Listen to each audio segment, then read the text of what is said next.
Mabao Igiri kwa Noti.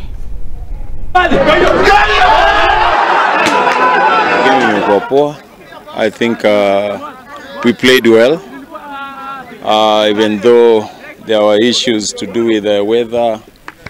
We didn't have all our week training, but I think we did well. It was an end-to-end attack. I think in terms of display, we also did well.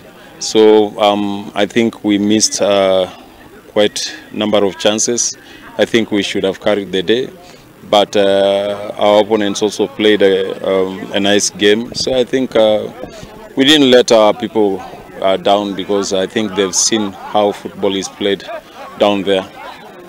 I believe it's going to be more explosive, because I know, and I think people are getting back to the market. You know, it's open, the window is open.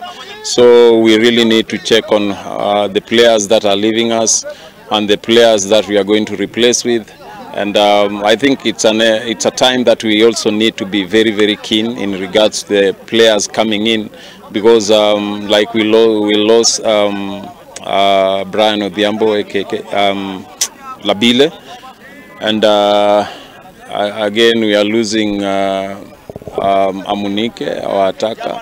So I think it's an area that we really need to watch out, because if you don't have good attackers, if you don't have good midfielders, if you don't have good defenders, then you'll not contest. But we are still contenders. We still believe that come second leg, we'll be able to pull surprises.